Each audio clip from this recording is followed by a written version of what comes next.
घरनी बायको जर पाणी द्या म्हणस होई तर काही कोणी द्यावं नाही लवकर. मी तर काही देत नाही. पण वावरमा जे मजूर लावतस आपण त्याची जर सांगा पाणी लई या तर लईनच पडस. तर ते सांगता येत नाही की बा दुसरा लईना पडी. आणि येरणं पाणी लयनं तर तताईन बी कुरकुर करतस.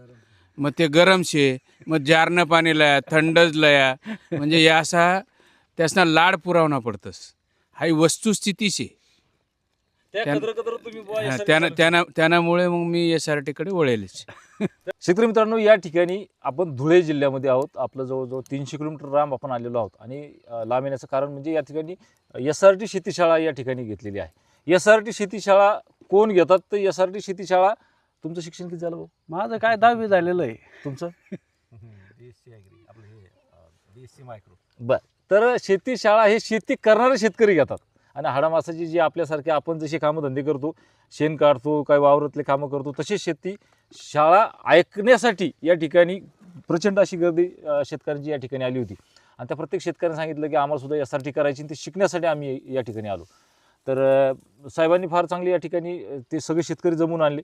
विशेष म्हणजे धुळे आणि नंदुरबार, धुळे, जळगाव 3 जिल्ह्यामधले शेतकरी त्या या ठिकाणी आणि 1-2-3 दिवसाच्या नियोजनामध्येच एवढे आले. आणि त्या ठिकाणी जमिनीला विश्रांतीची गरज आहे का? त्याच्यानंतर आज पीक कापलं लगेच दुसऱ्या दिवशी पेरणी, त्याच्यानंतर आपल्या शेतीमध्ये ट्रॅक्टर येणार नाही, आपल्या शेतीमध्ये आऊत गरज नाही. त्याच्यामध्ये एकदा बेड केले की ते सलग 10-10 वर्ष, आता 5 वर्षाचे हे शेतकरी आहेत, 5 वर्षाचे हे शेतकरी आहेत, 2 वर्षाचे हे शेतकरी आहेत. तुमचं किती वर्ष झाले? आपलं 7 वर्ष झाले, 7वं चालू आहे. 6 कंप्लीट झाले बरं. आणि 7वं चालू आहे. म्हणजे समजा याच्यामध्ये वर्ष तुम्ही जेव्हा हा. हेडमास्तर आहे. हेडमास्टर म्हणजे येड्यातला बॉस म्हणता येईल. हे सगळे येडे जे तर यांचे वेड्यांचे सरदार यांचे 7 वर्ष झाले. 7 वर्षामध्ये तुम्ही नागाट आणलीच नाही. नाही, नागाट आणली नाही, पाळी आणली नाही, रिपेअर आणि करायचं विशेष म्हणजे रिपेअर ते करतात, बेड रिपेअर करतात, बेडमध्ये माती लावली जाते.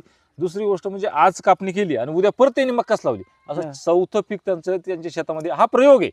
पीक फेरपालट ही असायला पाहिजे, पण ते म्हणले मला प्रयोग करून बघायचा. आणि सध्या 4थ्या वेळेस मक्का त्यांच्या वावरामध्ये सध्या उभा आहे, हो. जी की त्यांना आता मुरघासाठी द्यायची, कारण की पाणी कमी पडलेलं आहे. तर अशा माध्यमातून 7वं वर्ष त्यांचं या SRT मध्ये आहे. तर हे जे दोघं जण आहेत, हे शेतकऱ्यांच्या प्रश्नांना उत्तर, जमिनीचा कर्ब कसा वाढवायचा, एक जटिल प्रश्न आहे. जमिनीचा कर्ब कसा वाढवायचा, जमिनीमध्ये गांडूळ कशी राहतील, बॅक्टेरिया कशी वाढतील, जमिनीमध्ये आज कापल्यानंतर दुसऱ्या दिवशी कसं जे पीक आहे ते पीक पेरलं पाहिजे, जमिनीला विश्रांतीची गरज आहे का, या अशा सगळ्या प्रश्नाचे उत्तर. त्यानंतर आपण काय म्हणतो, कार्बन क्रेडिट योजना जी आहे, ती कार्बन क्रेडिट योजना शेतकऱ्यांना कशी मिळेल, हे सगळं हे आपण या माध्यमातून हे शेतकऱ्यांच्या प्रश्नाचं चांगल्या प्रकारे उत्तर देतात. सगळ्या शेतकऱ्यांच्या वतीने मी त्यांच्या अगोदर धन्यवाद मानतो.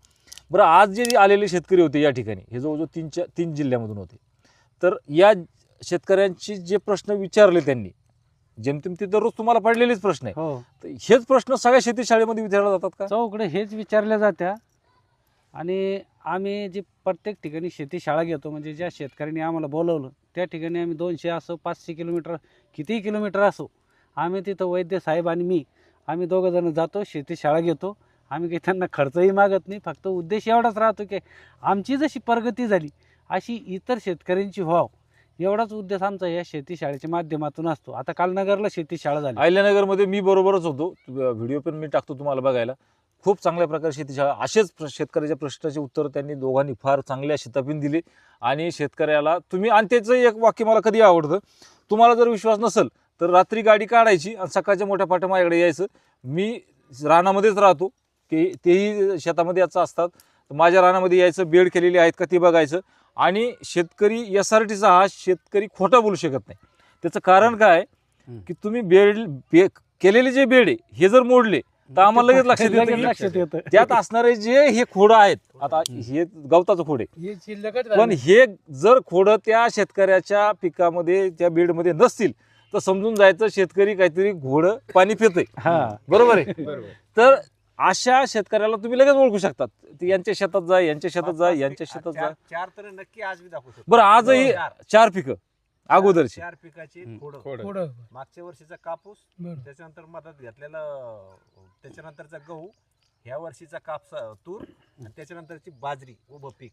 आणि आणि ते बी ते बी त्याची बोलण्याची पद्धत आहे, पाहिली का तुम्ही ऍटिट्यूड मध्ये आहे. कधी मग त्याचं कारण आहे ना साहेब, काय आहे आत्मविश्वास आहे. जर आपण खोटं नाही ना मग तिथं डगतच नाही ना. खोटं असलं तर मग ते कमजोर पडतं. ते खोटं तर नसल्यामुळे मी तर डगत तुम्हाला नाही. म्हणेन यांच्या कोणाच्याही शेतामध्ये तुम्ही जा, त्यांच्या मोठ्या पाठ जा, दुपारी जा, रात्री जा, त्याचे बेड तपासा माघारी जा. आणि माघारी जा. यांच्या हा. माघारी बरेच शेतकरी माघारी पण येताना बरोबर. आम्हाला विचारत्या कुठे आहे, आम्ही सांगितलं जळगावला आहे, मग घरी जातील ते. आम्ही असल्यावर नाही येणार. नाही पण ते बेड मध्ये ज्यावेळेस दसकट तुम्हाला दिसतील, आता हे जे शेत आहे आता याच्यामध्ये बेड पडणारे आहेत, त्याच्यामुळे हे सगळं तुम्हाला असं दिसतंय. यामध्ये ज्यावेळेस बेड पडतील त्यावेळेस या ठिकाणी असलेलं खोड हे किती जुनं आहे हे शेतकऱ्याला बरोबर कळतं. अगोदरचं मक्काचं खोड असेल, नंतरचं हरभऱ्याचं खोड असेल, त्याच्यानंतर अगोदरचं सोयाबीनचं खोड असेल, हे कुजल्यावरून आपल्याला समजतं की हे कधीचं अगोदरचं आहे. त्याच्यामुळे यासाठी शेती हा खोटं बोलू शकत नाही. नाही खोटं तर सांगता येतच नाही. हा, त्याच्यामुळं तुम्ही तर म्हणतो तुमचं एकदा जरा गावाचं नाव सांगा, तुमचं नाव आणि गावाचं नाव सांगा. मी एकनाथ वेडू खैरनार, मुक्काम पोस्ट आर्वी, तालुका जिल्हा धुळे.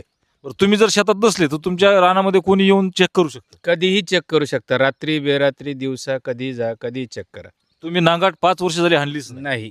नाही अजिबात. तुमचं सांगा जरा, आपलं 7 वर्ष झाले. तुमचं नाव आणि तुमचा पत्ता सांगा. मी रावसाहेब दगडू मोरे, राहणार बाबळगाव, तालुका फलंब्री, जिल्हा छत्रपती संभाजीनगर.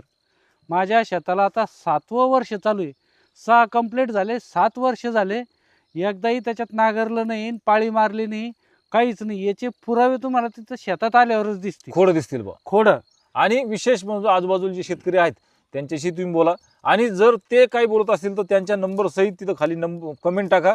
आपण त्या शेतकऱ्याला जाऊन यांचा परत व्हिडिओ टाकू की यांनी नांगरेलं. पण तुम्ही बेडमध्ये गेल्यानंतर त्यांची खोडं पाहिल्यावर तुम्हाला कळतं की हा शेतकरी खोटं बोलत नाही. तर वैद्य साहेबाचाही तुम्ही कधीही जाऊ शकता, यांच्याही शेतामध्ये तुम्ही येऊन ते पाहू शकता की खरंच मक्काची बुडं तिथं राहतील का, आहेत का. त्याच्यामुळे SRT शेतकरी जो आहे, म्हणेन की हे खोड हे तर डोळ्याने दिसणार आहे, हा. परंतु जे सेंद्रिय गर्भ आहे का हा, हा. त्याचे रिपोर्ट आहे का तर ते बदलत नसते. हा, माती आपल्याला एका दिवसात सुपीक करता येणं हे पुढचं शक्य नाही. version अजून. कुठलंही विज्ञान निघलं नाही की जे माती आपली एका वर्षात 1% आसपास नेईन किंवा वर नेईन. सेंद्रिय कर्ब. सेंद्रिय गर्भ, मातीचा सेंद्रिय गर्भ जो आहे तर तो 1%च्या वर जाणं म्हणजे त्याच्यात खूप मोठी 5, 6, 7 वर्षे त्याच्यात भरपूर प्रकारची तणं, भरपूर प्रकारचे पिकाचे खोडं हे कुजवल्याशिवाय जमीन सुपीक होत नाही. हे एक मोठं आमच्याकडे त्याचे पुरावे सुद्धा आहे, आमच्याकडे रिपोर्ट आहे त्याचे, आणि ते बी VSI प्रमाणित लॅबनी प्रमाणित केलेले. तुमचा सेंद्रिय कर्ब किती आहे? माझा सेंद्रिय गर्भ आहे 1.54%. 1.0 नाही थांबा 2.54%. तर 1% म्हणजे लय झालं. तर ते मी तर म्हणलो त्याचा मी ते सेंद्रिय कर्बाचा जो रिझल्ट होता, रिपोर्ट आहे तो 2-3 वेळेस खालीवर करून पाहिला. त्या ठिकाणी कृषी विभागाचे जे लोक होते त्या दिवशी आलेले, त्यांनाही सांगितलं की याच्यात बघा जरा काही चूक असते का. ते म्हणे नाही, चूक नाही, बरोबर एवढा आहे, आणि आमचा सुद्धा नाही. तुमचा सेंद्रिय कर्ब किती आहे? 1% आणि 8 पॉईंट वर आहे, म्हणजे 1% कम्प्लीट आहे. 1%च्या वर आहे. 1%च्या वरती. हम्म. आणि दुसरी गोष्ट, तो तिथं आता ह्याला आपलं 26 फेब्रुवारीला कार्यक्रम झाला ना, हो. त्या दिवशी शंपल त्यांनी जागेवर चेक केले. तिथं कोणीतरी बरोबर, आलेले होते बरोबर. ते चेक करणार. हो. त्यांनी जागेवर चेक केले की हे खरंच आहे का. ते खरंच जाणवलं. हा, हे खात्री करण्यासाठी कोणीतरी एक आलेला होता व्यक्ती. आणि शेतकरी हा शेती मातीविषयी बोलतोय, सेंद्रिय, आणि सगळ्यात मोठं म्हणजे सेंद्रिय कर्बाविषयी बोलतो. हीच फार मोठी गोष्ट आहे. गर्भाच्या पुढे जाऊन आता कार्बन क्रेडिट पर्यंत शेतकरी गेले. गेले. हा. कुठल्याही विद्यापीठाने म्हणा का त्याची जागरूकता केली नाही किंवा झाली नाही. मागच्या वर्षी सेंद्रिय कर्ब आपला वाढल्यामुळं आपण कार्बन क्रेडिट प्राप्त झालो, आणि विद्यापीठात आताच कुठं चर्चा व्हायला लागली. म्हणून तिथले लोक म्हणले की बा आमचे काही शेतकरी असे की 3 वर्षापूर्वी त्या कार्बन क्रेडिटचे पात्र आहेत. म्हणून मागच्या वर्षी आपल्याकडं सगळ्या तालुक्याचे 7 तालुक्याचे 7 PO, बरोबर. जिल्हा कृषी अधीक्षक आणि 2 कृषी विज्ञान केंद्राचे शास्त्रज्ञ आणि पूर्ण तालुक्यातले कृषी सहाय्यक यांनी तिथं येऊन सेंद्रिय कर्ब आणि कार्बन क्रेडिट ही संकल्पना समजून घेतली, शेतकऱ्याकडून समजून घेतली. शेतकऱ्याकडून. दुसरी गोष्ट, आता यांचं सांगितलं यांनी सेंद्रिय कर्ब असं सगळ्या गोष्टी आपण चर्चेला गेल्या. यांचं दुखणं जरा वेगळं आहे. घरनी बायको जर पाणी द्या म्हणस होई तर काही कोणी द्यावं नाही लवकर. मी तर काही देत नाही. पण वावरमा जे मजूर लावतस आपण, त्याची जर सांगा ना पाणी लई या तर लईनच पडस, तर ते सांगताच येत नाही की बा दुसरा लईना पडी. आणि हेरणं पाणी लईनं तर तताईन बी कुरकुर करतस. मग ते गरम शे, मग जारनं पाणी लया, थंडच लया, म्हणजे हे असा त्यासना लाड पुरावणा पडतस. हा वस्तुस्थिती शे. त्यामुळे मग मी SRT कडे वळेलच. तर या गोष्टी सुद्धा बारीक सारीक आहेत, पण हे जाऊ दे, आता मजाकचा विषय किंवा मग तो मुद्दा आहे, तो पण काही वेगळा नाही, तोही गरजेचाच आहे. गरजेचं आहे. पण मजूर टंचाई हे तुम्हालाही माहिती, मलाही माहिती, आणि मजूर टंचाई पडल्यामुळे सुद्धा SRT मध्ये शेतकरी मोठ्या प्रमाणात येत आहेत, बरोबर आहे. तर हे सर्व चर्चा तुम्हाला कशी वाटली नक्कीच कमेंटमध्ये लिहा.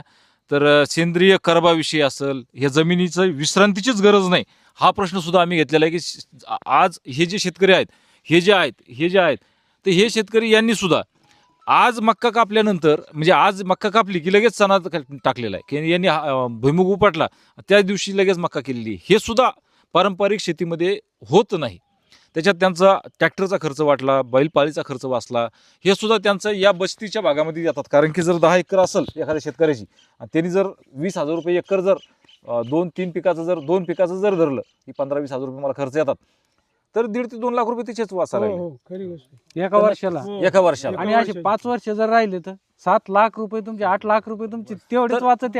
या गोष्टीचा आपण नक्कीच विचार करावा. मी त्यांचे नंबर दिलेले आहेत, त्यांचे पत्ते दिलेले आहेत, यांचा दिलेला आहे, आणि यांचा व्हिडिओ पडलेला त्यांचा सुद्धा पत्ता आहे. तर तुम्ही नक्कीच त्यांच्या शेतात कधी या, त्यांच्या बेड तपासा, उपटलेले आहेत का काय, बुडं कधी आहे, परत मी सांगत नाही, तर नक्कीच त्याची चाचणी नक्कीच करा. आणि खोटं असलं तर कमेंटमध्ये नक्कीच लिहा, आपण मग त्याच्यावरती त्यांच्या शेतात जाऊन ते लाभाड आहेत म्हणून व्हिडिओ टाकू. तर SRT शेती तुम्हाला कशी वाटली, आणि केलेल्या चर्चेमधून आणखी काही तुमच्या मनातून राहिलं का, हे सांगायला विसरू नका. आणि सविस्तर व्हिडिओ कसा करायची, काय करायची त्याची टाकलेले आहेत, ते नक्कीच तुम्ही बघा. भाऊंनी आणि साहेबांनी सुद्धा चांगलं त्याबद्दल मार्गदर्शन हे केलेलं आहे. तर सध्या सर्वांचे धन्यवाद मानतो आणि थांबतो. राम राम. राम राम.